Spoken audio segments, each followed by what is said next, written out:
Hello everyone. Sharad Institute of Technology, Polytechnic, Program of Electrical Engineering welcomes all students. For the academic year 2020-21 for TY class, Energy Conservation and Audit subject is there, whose subject code is 22525, and I am Mrs. K. Kare to teach you this subject. So chapter number 2, Energy Conservation in Electrical Machines, which carries 14 marks. So course outcome for this subject is, this particular chapter is implement energy conservation techniques in three-phase induction motor and transformer, because these machines are widely used. Next, this is our lecture number 6, and the contents for this lecture are replacement energy conservation techniques in induction motor by replacement of ordinary or standard motor by energy efficient motor. Next, periodic maintenance of induction motor. So in first point we are going to see how energy efficient motor is manufactured, what are the advantages of this motor, and in second, periodic maintenance, importance of periodic maintenance and advantages of periodic maintenance, and the table of periodic maintenance for three-phase induction motor we are going to see. So we'll start with the energy efficient motor, how it is manufactured. So we know that induction motor has main two parts, stator and rotor. Again in stator core and winding, and rotor core and winding. Insulation, these are the main points of construction of three-phase induction motor. We'll see one by one. So first, core design and material used for making the core. Thin laminations are used. Thin laminations वापरले तर कुठला loss कमी होतो, तर eddy current loss. कारण eddy current loss हा कशावर depend आहे, थिकनेस ऑफ लॅमिनेशन. जर लॅमिनेशनचं थिकनेसच तुम्ही कमी केलं तर एडी करंट लॉस कमी होतो. Next, used high quality material, that is amorphous material or CRGO. CRGO means cold rolled grain oriented steel चा वापर केला जातो एनर्जी इफिशियंट मोटरमध्ये, की जेणेकरून हिस्टेरिसिस लॉस कमी केला जातो. सो आपल्याला टोटल कोर लॉस जर कमी करायचा असेल तर पहिला पॉईंट म्हणजे लॅमिनेशनची थिकनेस आहे ती फार कमी करायला पाहिजे. आणि दुसरं म्हणजे कोरसाठी जे मटेरियल वापरणार आहोत, लॅमिनेशन्ससाठी जे मटेरियल वापरणार आहोत ते ॲमॉर्फस मटेरियल किंवा cold rolled grain oriented material वापरायला पाहिजे, की जेणेकरून हिस्टेरिसिस लॉस कमी होईल. आणि हे जर दोन लॉस कमी झाले, एडी करंट लॉस आणि हिस्टेरिसिस लॉस, तर ओव्हरऑल कोर लॉस काय होतो आपला, कमी होतो. सो हे कोरचं डिझाईन आणि मटेरियलशी रिलेटेड झालं, की जेणेकरून आपण एनर्जी इफिशियंट मोटरमध्ये हा लॉस कमी केलेला आहे हाय क्वालिटी मटेरियल आणि इम्प्रूव्ड डिझाईन टेक्निक वापरून. नेक्स्ट आहे winding design and material used for winding. So वाइंडिंगचं डिझाईन आता कसं केलं जातं ते बघूया आपण. कंडक्टर्स एकत्र केल्यानंतर कॉइल्स तयार होते आणि कॉइल एकत्र केल्यानंतर वाइंडिंग्स तयार होतात. सो त्याप्रमाणे short length of a conductor and large cross sectional area of a conductor is used in energy efficient motor. So हे असं का केलेलं आहे, शॉर्ट लेंथ कंडक्टर आणि लार्जर क्रॉस सेक्शनल एरिया, तर रेझिस्टन्स कमी करण्यासाठी. आता ह्याच्यामुळे कसा रेझिस्टन्स कमी होतो, short length and greater area cross sectional area, तर रिलेशन आहे resistance is directly proportional to the length of a conductor and inversely proportional to the cross sectional area of a conductor. म्हणजे length जर आपण कमी केली, short ठेवलं, length कमी केली, तर रेझिस्टन्स पण काय होतो, कमी होतं, कारण हे डायरेक्टली प्रोपोर्शनल आहे लेंथ रेझिस्टन्ससाठी. आणि जर एरिया आपण वाढवला, क्रॉस सेक्शनल एरिया वाढवला, तर रेझिस्टन्स कमी होतो, कारण हे इन्व्हर्सली प्रोपोर्शनल आहे. त्यामुळे एनर्जी इफिशियंट इंडक्शन मोटरमध्ये short length of a conductor and larger cross sectional area of a conductor वापरलं जातं. नेक्स्ट, आता मटेरियल जे वापरणार आहे वाइंडिंगसाठी ते हाय quality material, that is copper वापरायला पाहिजे. काही induction motor manufacturer production cost किंवा परचेस कॉस्ट कमी करण्यासाठी कॉपरच्या ऐवजी ॲल्युमिनियम मटेरियल वापरतात, की जेणेकरून त्याची कॉस्ट कमी होईल. पण ॲल्युमिनियम वापरल्यामुळे त्याचे लॉसेस वाढतात आणि मोटरची इफिशियन्सी कमी होते. पण एनर्जी इफिशियंट मोटरमध्ये हाय क्वालिटी मटेरियल म्हणजेच कॉपरचा वापर केला जातो वाइंडिंग तयार करण्यासाठी, की जेणेकरून लॉस कमी होतो. Next insulation material. जे इन्सुलेशन वापरणार आहोत आपण इंडक्शन मोटरमध्ये ते हाय क्वालिटीचं वापरतो, त्यामुळे डायइलेक्ट्रिक लॉस आणि इन्सुलेशन फेल्युअर रेट्स हे दोन्हीसुद्धा काय होतात, डिक्रीज होतात. नेक्स्ट आहे एअर गॅप. जे स्टेटर आणि रोटरमध्ये जी एअर गॅप आहे ती कमीत कमी ठेवली जाते की जेणेकरून स्टेटरकडून रोटरकडे जाणारे लिकेज फ्लक्स आहेत त्याची काय होते, क्वांटिटी कमी होते, म्हणजे लिकेज फ्लक्स हे कमी होतात आणि त्यामुळे जास्तीत जास्त स्टेटरने तयार केलेले फ्लक्स हे रोटरला लिंक होतात जर आपण एअर गॅप कमीत कमी ठेवले तर. त्यामुळे एक प्रकारचा मॅग्नेटिक लॉस जो आहे तो इथं कमी होतो एअर गॅप कमी केल्यामुळे. नेक्स्ट आहे cooling fan and bearings. Proper design of fan is used for proper heat dissipation. आता हा जो फॅन आहे तो शाफ्टवरच बसवलेला असतो. प्रॉपर डिझाईन ऑफ फॅन म्हणजे काय की एरोडायनॅमिकचा वापर करून फायबर फॅन इथं वापरला जातो की ज्याच्यामध्ये त्याचं वेट कमी असतं फॅनचं, प्लस इम्प्रूव्ड डिझाईन असल्यामुळे प्रॉपर हीट डिसिपेशन होतं इंडक्शन मोटरचं. आणि जसं शाफ्ट फिरतो तसं हा फॅन ऑटोमॅटिक फिरतो, त्याला एक्सटर्नल सप्लाय द्यायची गरज लागत नाही. नेक्स्ट आहे proper design of bearings used to reduce friction. आता फ्रिक्शन लॉस कमी करण्यासाठी नॉर्मली बॉल बेरिंग्स वापरतो की जेणेकरून फ्रिक्शन लॉस कमी होतो.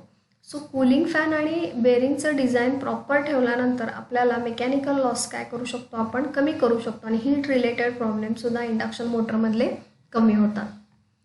नेक्स्ट आहे comparison between energy efficient and conventional induction motor. So त्यातला पहिला पॉईंट आहे डिझाईन. मगाशी सांगितल्याप्रमाणे आपण एनर्जी इफिशियंट मोटरचं डिझाईन स्ट्रक्चर बघितलं. आता कन्व्हेन्शनल किंवा स्टँडर्ड इंडक्शन मोटरचं बघूया. सो डिझाईन पहिला पॉईंट कोर. जसं सांगितल्याप्रमाणे EEMमध्ये cold rolled grain oriented material वापरतात. तेच कन्व्हेन्शनलमध्ये सिलिकॉन स्टील वापरतात की ज्यामुळे कोर लॉस काय होतो ह्याच्यामध्ये कन्व्हेन्शनलमध्ये जास्त होतो. वाइंडिंग्स EEMमध्ये कॉपर वापरलं जातं इफिशियन्सी इम्प्रूव्ह करण्यासाठी, तर वाइंडिंग कन्व्हेन्शनल इंडक्शन मोटरमध्ये ॲल्युमिनियम वापरतात की ज्याच्यामुळे परचेस कॉस्ट कमी होते पण इफिशियन्सी पण कमी होते.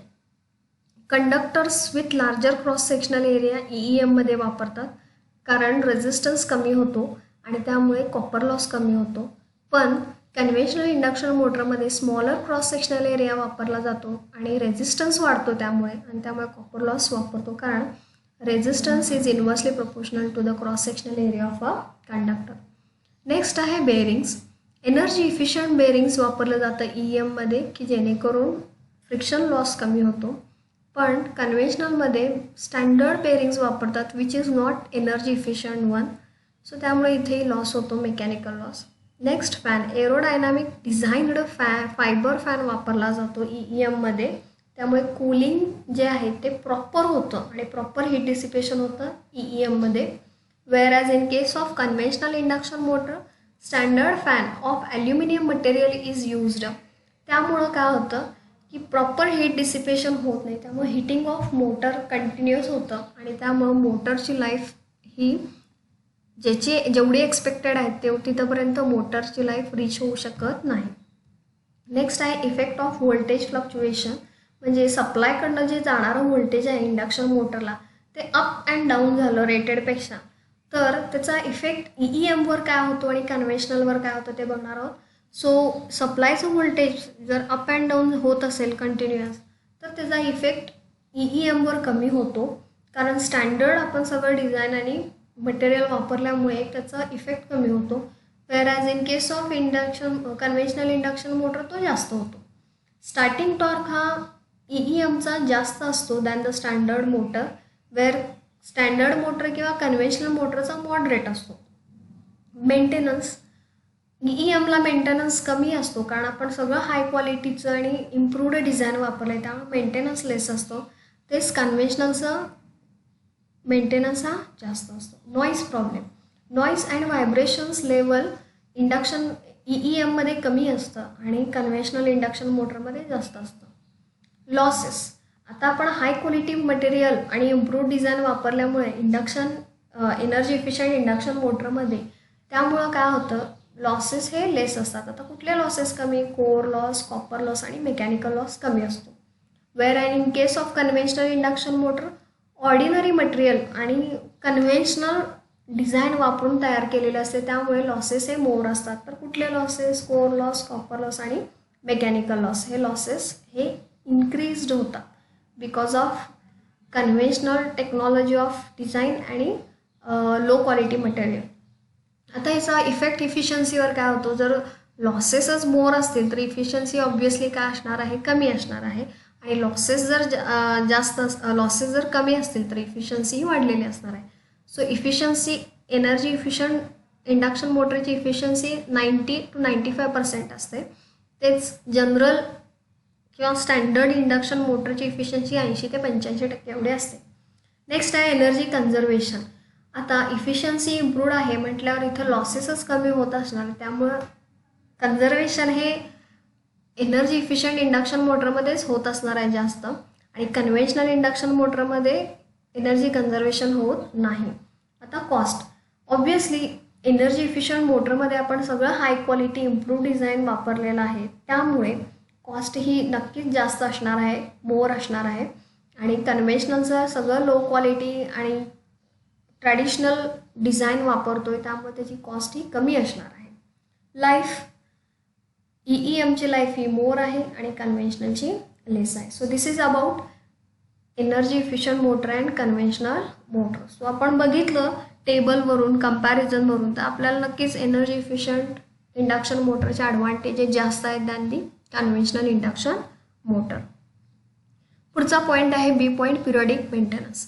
आता मेंटेनन्स हा प्रिव्हेंटिव्ह मेंटेनन्स आहे की जेणेकरून मशीन फेल होण्याच्या आधी आपण जे कंटिन्युअस ॲक्टिव्हिटी मशीनवर करतो त्याला मेंटेनन्स म्हणतो. That is preventive maintenance. म्हणजे मशीनला काही पुढचं ते जर रिपेअर यायच्या आधी आपण मशीनचं सगळं पार्ट जे आहे ते टाईम टू टाईम आपण क्लीन किंवा मेंटेन ठेवतो. So that is periodic maintenance.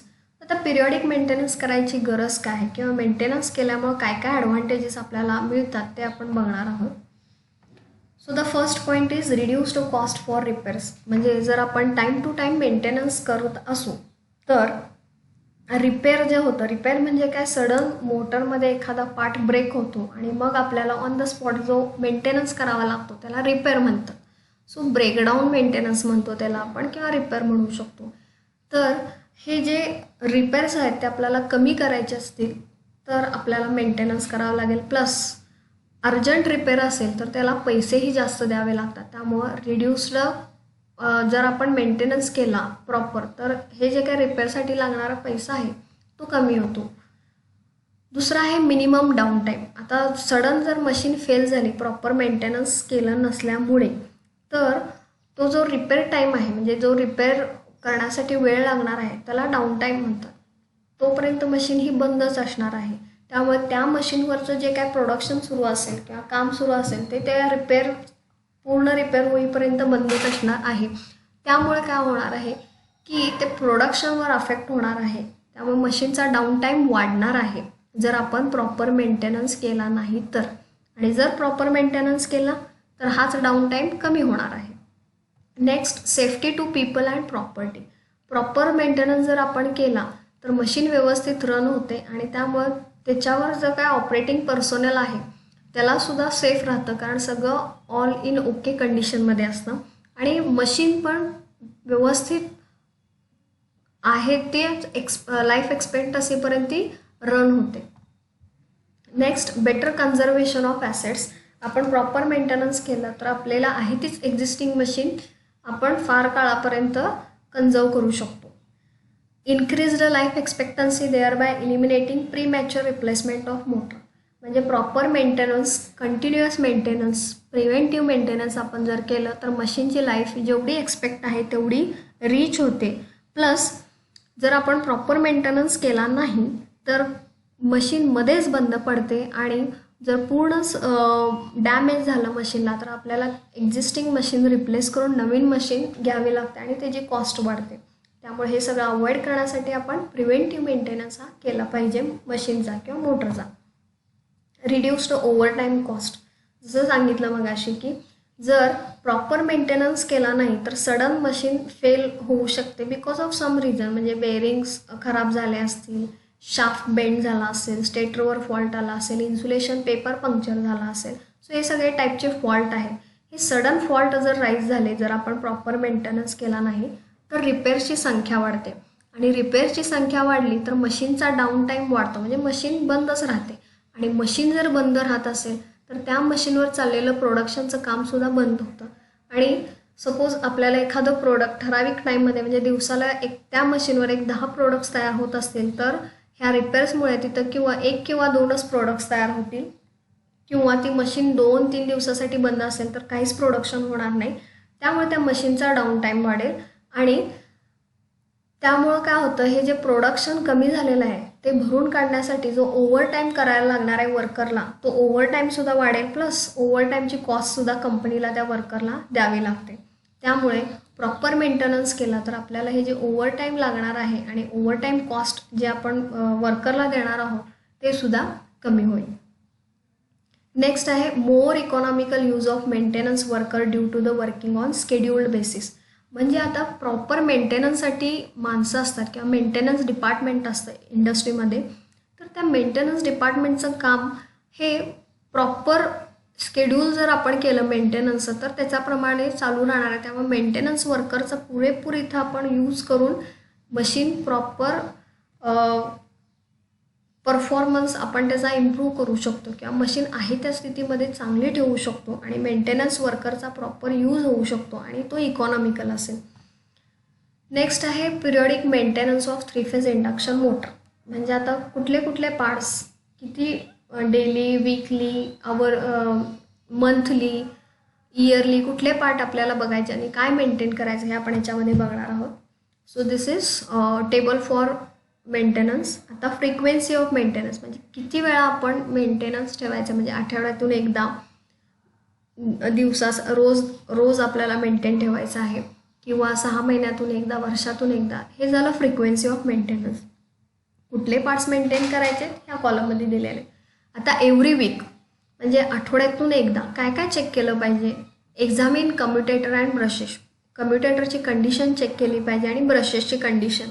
Commutator मध्ये जर इन्सुलेशन थोडंसं गेलं असेल 2 सेगमेंटमध्ये तर ते इन्सुलेशन फिलअप करून कम्युटेटर ॲज इट इज करून घ्यायला पाहिजे. ब्रशेसचा सरफेस जर झीज होऊन किंवा घर्षण होऊन स्लिपरिंगमध्ये आणि ब्रशेसमध्ये तर सरफेस अनइवन झाला असेल तर तो पॉलिश करून सरफेस पूर्ण ॲज इट इज इव्हन करायला पाहिजे, त्यामुळे स्पार्किंग होणार नाही स्लिपरिंग आणि ब्रशेसमध्ये. Next, examine the starter switch, fuse and other controls and tighten loose connection. म्हणजे जे काही लूज कनेक्शन्स आहेत ते टाईट केले पाहिजेत आणि स्टार्टरचं जर स्विच किंवा हँडल आहे ते चेक केलं पाहिजे. स्टार्टरच्या आतले जे फ्यूजेस आहेत ते प्रॉपर आहेत का बघायला पाहिजेत, का फ्यूज गेलेलं आहे ते बघायला पाहिजे. Next, see that the machine brought up to rated speed in normal time or not. म्हणजे मशीन ही रेटेड स्पीडला जाते की नाही हे सुद्धा चेक केलं पाहिजे. जेवढा स्पीड दिलेला आहे तेवढा स्पीड रीच होतं की नाही हे बघायला पाहिजे within a time. Check the level of oil in bearings. म्हणजे बेरिंग जे काय आहे, बेरिंग ऑइल जे काय आहे ते ऑइल आहे का पूर्ण कमी झालेलं आहे हे सुद्धा बघायला पाहिजे आणि जर कमी झालं असेल तर तिथं ऑइल पोर करायला पाहिजे की जेणेकरून नॉईज होणार नाही जास्त. आता हे झालं वीकली बघायचं आहे आपल्याला, आठवड्यातून एकदा. आता इथं एव्हरी 5/6 मंथ्स म्हणजे 5 ते 6 महिन्यातून कुठल्या गोष्टी बघायला पाहिजेत किंवा कुठल्या गोष्टी करायला पाहिजेत. Clean motor thoroughly, blowing out dirt from the windings and वाईप commutator and brushes. म्हणजे पूर्ण मोटर ओपन करून काय करायचं आहे, स्वच्छ करायचं आहे आणि एअर ब्लो करायचं आहे. म्हणजे फॅन वापरून जे ब्लोअर्स वापरून त्याच्यामधलं जे डस्ट आहे वाइंडिंगमधलं ते काढायचं आहे आणि कम्युटेटर पुसून घ्यायचं आहे आणि ब्रशेस पुसून घ्यायचे आहेत की जेणेकरून त्याच्यावरती सुद्धा डस्ट बसलेली जाऊ शकते. Next, check brushes and replace any that are more than the half whole. म्हणजे ब्रशेसची कंडिशन चेक करायची आहे आणि मगाशी सांगितल्याप्रमाणे जर अनइव्हन सरफेस हा झाला असेल तर तो पॉलिश करून सरफेस इव्हन करायचा आहे. पण ब्रशेस जर जास्तीत जास्त झीज झाली असेल किंवा त्याची विड्थ कमी झाली असेल तर असे ब्रशेस रिप्लेस करायचे. Next, examine brush holders and clean them if dirty. म्हणजे जे ब्रश होल्ड करण्यासाठी होल्डर्स असतात तर ते जर त्याच्यामध्ये जर डस्ट गेले असेल तर ते सुद्धा आपल्याला क्लीन करायचं आहे इथे मेंटेनन्समध्ये. Make sure that brushes ride free in the holders, म्हणजे होल्डर्समध्ये ते फिट केल्यानंतर ब्रशेस हे प्रॉपर त्या स्लिप रिंगवर रेस्ट होतात का हे बघायला पाहिजे. नेक्स्ट ॲक्टिव्हिटी आहे एव्हरी 5 and 6 months, म्हणजे तेच कंटिन्यू आहे. Drain, wash out and replace oil in sleeves bearing, म्हणजे जर ऑइल खराब झालं असेल बेअरिंगमधलं तर ते आपल्याला जुनं ऑइल जे आहे ते पूर्ण बाहेर काढायचं आहे आणि नवीन ऑइल काय करायचं आहे त्याच्यामध्ये वापरायचं आहे. Next, check grease in ball or roller bearings, म्हणजे प्रॉपर ग्रीसिंगची क्वांटिटी आहे का बघायची आहे किंवा प्रॉपर ग्रीसिंग आहे का, नसेल तर ग्रीसिंग करून घ्यायचं आहे की जेणेकरून फ्रिक्शन लॉस कमी होईल तिथे किंवा हवाची इंटेन्सिटी कमी होईल. See that all covers and belt and gear guards are in a place in good order and securely fastened, म्हणजे जे मोटरचं आउटर कवर आहे हे एंड कवर जे आहे ते एंड कवर प्रॉपर आहेत का, आहे त्या जागेवर आहेत का फॅनला चिकटलेलं आहे ते कवर, हे सुद्धा चेक करायला पाहिजे. आणि जर तसं नसेल तर ते प्रॉपर टाईट करायला पाहिजे, म्हणजे हे जे कवर आहे ते मोटरच्या इथं अटॅच होणार आहे ते प्रॉपर अटॅच झाले का, लूज अटॅच झाला असेल तर मोटर फिरताना हे व्हायब्रेट होईल, त्यामुळं त्याचं लूज जर झाला असेल तर ते टाईट करायचं आहे, दॅट इज फास्टनिंग करायचं आहे आपल्याला इथे. Next, inspect and Titan connections on motor and control, म्हणजे जे कनेक्शन्स लूज झाले असतील ते सगळे काय करायचे आहे, टाईट करायचे आहे. एव्हरी इयर, म्हणजे वर्षातून एकदा काय करायचं आहे, clean out and renew grease in ball or roller bearings housing, म्हणजे सगळंच आपल्याला क्लीन करायचं आहे मोटर आणि ग्रीसिंग करायचं आहे. Clean out magnetic dirt that may be clinging to the poles, म्हणजे जे पोल्स मोटरचे जे काय पोल्स किंवा स्टेटरमध्ये जी काय घाण असेल डर्ट असेल ती सुद्धा आपल्याला एअर ब्लोअरनी क्लीन करायची आहे. So this is every year. Similarly पुढं तेच कंटिन्यू केलेलं आहे की वर्षातून एकदा आणखीन काय करायचं आपल्याला, check clearances between shaft and journal boxes of the sleeves bearing motor to prevent operation with worn bearings, जी बेअरिंगची कंडिशन आपल्याला चेक करायची आहे. आणि शाफ्ट आणि जर्नल बॉक्सेस जे आहेत की ज्याच्यामध्ये टर्मिनल्स आपण राऊट करतो ते प्रॉपर आहेत का क्लिअरन्स बघायचं आहे. Next, clean out undercut slots in the commutator, check the commutator for smoothness, म्हणजे कम्युटेटरचं पहिल्या पॉईंटमध्ये आपण बघितलं की स्मूथ आहेत का बघायचं, कम्युटेटर 2 कम्युटेटर सेगमेंटच्यामध्ये प्रॉपर इन्सुलेशन आहे का बघायचं आणि सरफेस त्याचा स्मूथ आहे का बघायचं, हे सगळं चेक केलं जातं मेंटेनन्समध्ये. Next, examine connections between the commutator and the armature coils, म्हणजे जे आर्मेचर कॉइलचे कनेक्शन्स कम्युटेटरला येऊन अटॅच होतात ते प्रॉपर आहेत का हे बघायला पाहिजेत किंवा लूज झाले असतील तर ते टाईट करायला पाहिजेत. Next, test insulation by mega ohm meter, म्हणजे इन्सुलेशन जे आपण इन्सर्ट केलेलं आहे स्टेटरमध्ये किंवा इन्सुलेशन जे वापरले इंडक्शन मोटरमध्ये त्याचा इन्सुलेशन रेझिस्टन्स आपल्याला चेक केला पाहिजे आणि जर तो ॲज पर प्रॉपर नसेल तर आपल्याला ते इन्सुलेशन रिप्लेस करायला पाहिजे. Next, check air gap, stator आणि रोटरमध्ये जी एअर गॅप आहे ती after number of operation change झालेली आहे, कमी झाली का जास्त झाले हे सुद्धा चेक करायला पाहिजे. So these are the points under the maintenance.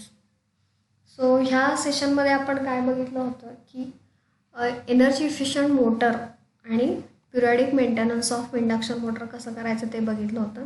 आता चॅप्टर जरी संपला नसेल तर इंडक्शन मोटरच्या एनर्जी कन्झर्वेशन टेक्निक्स आपण आतापर्यंत बघत आहोत. ते आपण काय काय बघितलं as per the MSBT I scheme syllabus, कुठले कुठले पॉईंट्स आपण कवर केलेले आहेत ते आपण बघूया. सो पहिला पॉईंट आहे need for energy conservation in induction motor, म्हणजे ह्याच्यामध्ये आपण बघितलं होतं की इंडक्शन मोटरमध्येच काय एनर्जी कन्झर्वेशन करायचं, तर जास्तीत जास्त इंडस्ट्रीमध्ये 3 फेज इंडक्शन मोटर, मग ते स्क्विरल असू दे किंवा स्लिप रिंग असू दे अशा मोटर्स वापरल्या जातात. Next, conservation techniques in induction motor, म्हणजे कुठल्या कुठल्या टेक्निक्स वापरून आपण एनर्जी कन्झर्व करू शकतो किंवा लॉसेस कमी करू शकतो आणि एनर्जी सेव्ह करू शकतो. सो त्यातली पहिली मेथड आपण बघितली होती बाय इम्प्रूव्हिंग पॉवर क्वालिटी, म्हणजे आपण पॉवर क्वालिटी कसं इम्प्रूव्ह करू शकतो हे बघितलं होतं की ज्याच्यामध्ये व्होल्टेज, फ्रिक्वेन्सी आणि हार्मोनिक्स रिलेटेड पॉईंट आपण बघितले होते. बी, मोटर सर्वे, मग मोटर सर्वे का गरजेचं आहे हेही बघितलं होतं की मोटर सर्वेमध्ये कुठले कुठले पॉईंट्स कवर केले जातात. तर सॅम्पलिंग असेल, मेजरमेंट असेल, ॲनालिसिस असेल, ऑब्झर्वेशन्स असतील, ह्या सगळ्या ॲक्टिव्हिटी मोटर सर्वेमध्ये केल्या जातात. Next, by matching motor with load rating, म्हणजे जेवढा लोड आहे त्याच कपॅसिटीची मोटर घेतली तर मोटरचं प्रॉपर लोडिंग होईल. अदरवाईज अंडरलोडिंग किंवा ओव्हरलोडिंग किंवा ओव्हरसाइजिंग किंवा अंडरसाइजिंग मोटरचं होऊ शकतं, हेही बघितलं होतं आपण. By minimising the idle and redundant running of motor, म्हणजे अशा काही इंडस्ट्रीमध्ये मोटर आहेत की ज्या आयडल रन होत आहेत, म्हणजे इनपुट आहे पण आउटपुट झिरो आहे, हे आयडल. किंवा रिडंडंट रनिंग, म्हणजे ज्याच्यामध्ये इनपुट आहे, आउटपुटसुद्धा आहे, पण आउटपुटचा असा इफेक्ट काहीच होत नाही आहे प्रोडक्शनवर किंवा क्वालिटीवर किंवा क्वांटिटीवर. सो अशा ज्या काय मोटर आहेत त्या ऑन द स्पॉट स्टॉप केल्या तर त्याच्यामध्ये 100% एनर्जी सेव्हिंग होतं. ही सुद्धा एक एनर्जी कन्झर्वेशन टेक्निक आहे. Next, by operating motor in star mode, म्हणजे स्टार मोडमध्ये स्टेटर वाइंडिंग कधी स्विच करायचं हे आपण बघितलं होतं आणि स्विच केल्यानंतरचे काय ॲडव्हान्टेजेस आहेत हे आपण बघितलं होतं. Next, rewinding of motor, motor rewinding का करतात, कधी करायचं आणि त्याचे ॲडव्हान्टेजेस आपण बघितलं होतं. Replacement by energy efficient motor, जे आपण आता ह्या सेशनमध्ये बघितलं की नॉर्मल मोटर आपण एनर्जी इफिशियंट मोटरने रिप्लेस केल्या तर त्याचे ॲडव्हान्टेजेस बघितले होते. पिरियॉडिक मेंटेनन्स, म्हणजे प्रॉपर मेंटेनन्स स्केड्यूल आपण जर ठेवलं इंडक्शन मोटरचं तर आपले down time, repair cost, maintenance cost हे सगळं काय होतं, कमी होतं. So thank you for watching this video. Thank you very much.